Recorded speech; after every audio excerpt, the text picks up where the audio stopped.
नमस्कार, मैं doctor Shivali Shukla Krishna care centre से। आज हम आपसे कुछ डिस्कस करेंगे कुछ बातों को जो प्रेगनेंसी रुकने के बाद कुछ टेस्ट कराने के बारे में। बच्चे की जो 9 महीने की जर्नी है वो माँ के लिए बहुत महत्वपूर्ण होती है। माँ भी उस समय बहुत डरी हुई रहती है अंदर से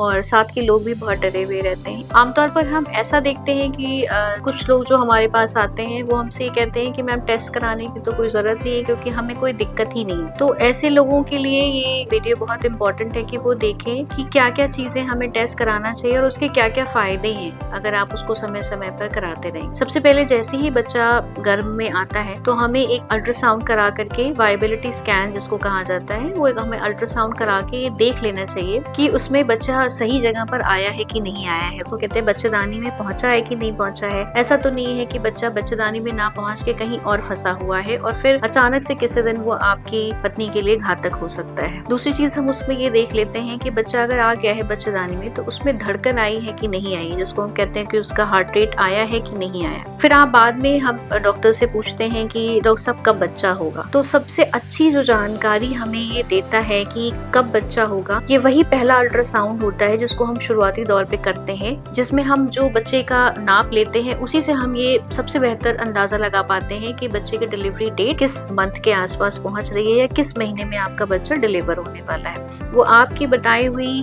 तारीख के हिसाब से नहीं बल्कि उस अल्ट्रासाउंड का उसमें मेजर रोल रहता है, जिससे डॉक्टर को ये असली जानकारी मिल जाती है कि वो कब बच्चा माँ जो है वो डिलीवर करने वाली होती है। इसलिए पहले अल्ट्रासाउंड का बहुत बड़ा महत्व होता है और इसको आप नजरअंदाज ना करें। दूसरी चीज होती है कि हम उसी टाइम पर एक ब्लड टेस्ट करा लेते हैं जिसको हम एएनसी प्रोफाइल कहते हैं, जो कि सिंपल ब्लड टेस्ट होता है जिसमें माँ से रिलेटेड जो सिंपल टेस्ट होते हैं जो कि बच्चे के लिए जरूरी है वो कराए जाते हैं, जिसमें हमें ये पता चल जाता है कि माँ की शुरुआती जर्नी के दौर पर उसका माँ का खून इस समय कितना चल रहा है, कितने से हमने शुरुआत की है। क्योंकि जैसे जैसे बच्चा बढ़ने लगता है वैसे वैसे जाहिर सी बात है कि माँ के अंदर का खून भी कम होने लगता है और उसको उसी हिसाब से पोषण की जरूरत होती है, उसी हिसाब की दवाइयों की जरूरत होती है। दूसरी बात उससे हमें ये पता चलता है कि माँ का ब्लड ग्रुप क्या है। कभी कभी हमने ऐसा देखा है कि बहुत सारे लोगों के बच्चे पहला बच्चा अगर ठीक है लेकिन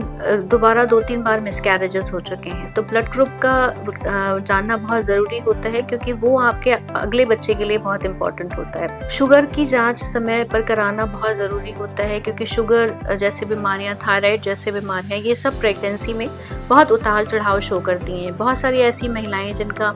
शुगर पहले ठीक रहता है लेकिन प्रेगनेंसी में आने के बाद उनका शुगर धीरे धीरे गड़बड़ होने लगता है और फिर आप ऐसा कहते हैं कि नहीं हमें तो कभी शुगर था ही नहीं, और ये शुगर ठीक भी हो जाता है जिसको हम जेस्टेशनल डायबिटीज कहते हैं। जैसे ही बच्चा निकलता है फिर ये ठीक हो जाता है, लेकिन उस समय एक एएनसी प्रोफाइल कराना जो कि सिंपल बेसिक टेस्ट होते हैं वो बहुत ज़रूरी होता है। दूसरी चीज़, जैसे ही प्रेगनेंसी और आगे बढ़ती है तो लगभग 11 हफ्ते के बाद एक NT-NB स्कैन कराया जाता है। कभी कभी हम ऐसा देखते हैं कि जो प्रेगनेंसी होती तो है लेकिन आगे चल कर के वो प्रेगनेंसी खराब होने का डर रहता है, जिसको हम कहते हैं कि उसके जीन्स में दिक्कत आ गई है, क्रोमोसोमल एबनॉर्मेलिटी के नाम से हम जानते हैं उसे, कि बच्चा रुकता तो है लेकिन वो खराब हो जाता है, या फिर बच्चे जो आगे चल के बनने वाले हैं उनमें कोई दिक्कत आ गई है, बच्चा पैदा होने के बाद भी कुछ दिक्कत शो कर सकता है। तो वो हम बहुत जल्दी, जिसको कहते हैं 11 हफ्ते के बाद, जैसे ही माँ 3 महीने पहुंचने वाली होती है उसी के अराउंड हम ये अंदाजा लगा सकते हैं कि हो सकता है कि इस बच्चे में कुछ दिक्कत आने वाली हो, और दंपति को हम ये समझा सकते हैं, माँ बाप को, कि ये दिक्कत आपके बच्चे में आ सकती है और अगर वो चाहते हैं तो हम बच्चा अबॉर्ट कर सकते हैं। तीसरी चीज ये होती है कि थोड़ा सा हम और आगे बढ़ते हैं तो 5वें महीने में एक बड़ा अल्ट्रासाउंड होता है जिसको हम टीफा के नाम से जानते हैं। ये अल्ट्रासाउंड हम 18 हफ्ते के बाद कराते हैं। इस तब तक लगभग बच्चे के सारे अंग बन चुके होते हैं और हम उनके हर अंग का एक अलग अलग अल्ट्रासाउंड करके देखते हैं। ये पता करने की कोशिश करते हैं कि बच्चे में जो सारे अंग बने हैं वो अच्छे से बने हैं कि नहीं बने हुए हैं, उसके हार्ट में कोई दिक्कत तो नहीं आ रही है, उसके दिमाग में कोई विकार में कोई दिक्कत तो नहीं आ रही है, होठ में, नाक में, किसी भी, हर अंग का एक अलग अल्ट्रासाउंड होगा जिसमें ये पहले ही पता कर लिया जाता है। और अगर ऐसी कोई दिक्कत रहती है, कभी कभी आप देखते हैं कि आप सुनते हैं अपने आसपास में कि बच्चों की रीढ़ की हड्डियों में दिक्कत आ जाती होती है, उसमें पानी भर जाता है। फिर एक समय निकलने के बाद हमें बच्चा निकालना पड़ता है। तो वो अगर आप 18 हफ्ते के बाद ही अपना टीफा का अल्ट्रासाउंड करा लेंगे तो आपको समय रहते वो चीज पता चल जाएगी और माँ को बहुत लंबे समय तक इंतजार नहीं करना पड़ता है। अगर ऐसी कोई दिक्कत है तो समय रहते ही हम बच्चे को निकाल सकते हैं। टीफा के बाद उसी समय साइड बाय साइड हमें उसके ब्लड टेस्ट भी कंटिन्यू करने चाहिए। एटलीस्ट हमें माँ को आपको बार बार लाना चाहिए डॉक्टर के पास। उसका समय समय पर ब्लड प्रेशर का जांच होते रहना चाहिए और शुगर की जांच समय समय पर होती रहनी चाहिए, क्योंकि जैसे जैसे प्रेगनेंसी आगे बढ़ेगी, बच्चा आगे बढ़ता है, वैसे वैसे माँ पर कुछ ऐसी दिक्कतें आ सकती हैं, जैसे उनका बीपी बढ़ सकता है, उनका शुगर बढ़ सकता है, थायराइड के लेवल ऊपर नीचे हो सकते हैं। तो इसके भी टेस्ट हम साइड बाय साइड कराते रहते हैं समय समय पर। टीफा की जांच के बाद जब हम आगे बढ़ते हैं तो 28 हफ्ते के बाद बच्चा काफी ग्रो करना शुरू कर जाता है और हम उसको ग्रोथ स्कैन कहते हैं। फिर हम धीरे धीरे उनके ग्रोथ स्कैन कराना शुरू कर देते हैं कि बच्चा माँ की जो तारीख थी, जो पहले आपने अल्ट्रासाउंड कराया था, जो सबसे पहला अल्ट्रासाउंड जो भी हम लोगों ने बताया आपको वायबिलिटी स्कैन, उसके हिसाब से उसका विकास हो रहा है या नहीं हो रहा है। ऐसा तो नहीं है कि उसका समय ज्यादा चल रहा हो लेकिन बच्चा अपने समय के हिसाब से पीछे चल रहा हो, जिसको हम IUGR कहते हैं। अगर ऐसा कुछ हो रहा है तो हम समय पर उसको चेक कर सकते हैं और ऐसी दवाइयाँ या कुछ ऐसी चीजें कर सकते हैं जिससे बच्चा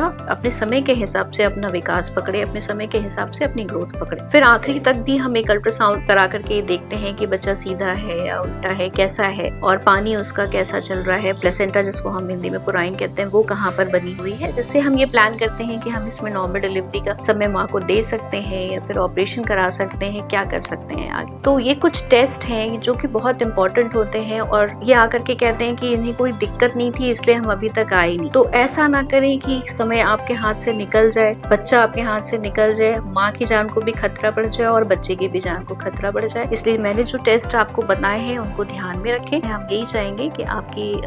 डिलीवरी के बाद माँ भी स्वस्थ रहे और आपको एक स्वस्थ बच्चा मिले आपके हाथ।